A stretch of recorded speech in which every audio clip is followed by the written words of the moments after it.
Smart et Réglo, un point juridique chaque jour. Vous connaissez notre rendez-vous.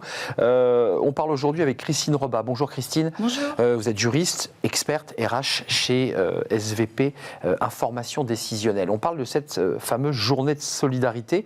D'abord, juste un petit éclairage. Elle est récente cette journée. C'est pas un jour férié classique. Elle a été créée pour financer. C'est une journée de financement. Elle sert à quoi cette journée ? Elle a été créée en 2004 C'est déjà. Ça. Oui, ça remonte. Quand même.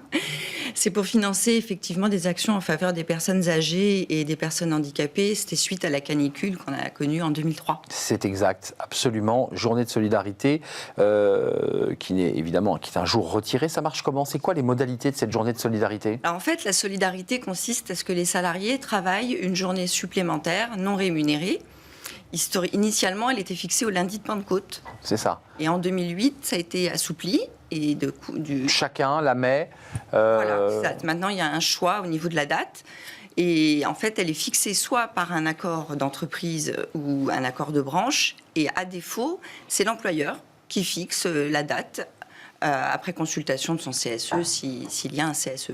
Alors, un salarié qui a déjà effectué une journée de solidarité, est-ce qu'il doit en effectuer une autre si, par exemple, il change d'employeur, il dit « mais moi je l'ai faite en mars, mais il arrive en juin », et l'employeur lui dit « pas de chance, chez nous c'est en juin ». Il peut effectivement être amené à faire une autre journée de solidarité. Dans ce cas-là, il sera rémunéré par contre, puisqu'il a déjà fait une non rémunérée. Là, il sera rémunéré, mais il peut également refuser.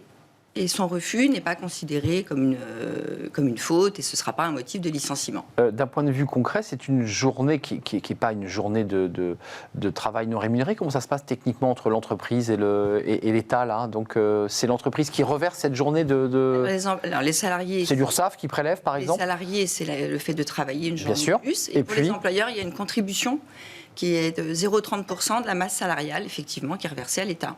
L'employeur, est-ce qu'il peut supprimer un jour de congé payé, justement, au titre de cette journée de solidarité ? C'est deux choses différentes. C'est deux choses différentes. En fait, l'employeur ne peut pas fixer, par exemple, le lundi de Pentecôte comme journée de solidarité, et puis finalement dire l'entreprise est fermée, je vous prendrai un congé payé. Ça, c'est pas possible.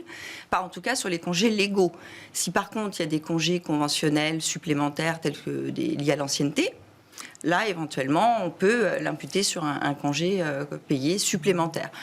Et le salarié qui voudrait ne pas travailler ce jour-là peut lui poser un congé payé, mais l'employeur ne peut pas l'imposer. En revanche, un salarié ne peut pas imposer à son employeur sa journée de solidarité. Il ne peut pas dire « j'aimerais prendre ma journée de solidarité le 12 juin ». Ah non, c'est l'employeur qui détermine quel est le jour de cette journée de solidarité. C'est fixé par quoi ? C'est un accord ? C'est soit un accord d'entreprise, négocié avec les partenaires sociaux, soit à défaut, c'est l'employeur qui va la fixer unilatéralement. J'imagine que vous suivez ce dossier d'assez près parce qu'il y a cette journée de solidarité qui rapporte évidemment beaucoup d'argent et c'est important, mais il avait été évoqué, c'est toujours d'ailleurs dans l'actualité, qu'on en recrée une deuxième. Oui, ça avait été évoqué, mais bon, pour l'instant, on n'en entend plus parler.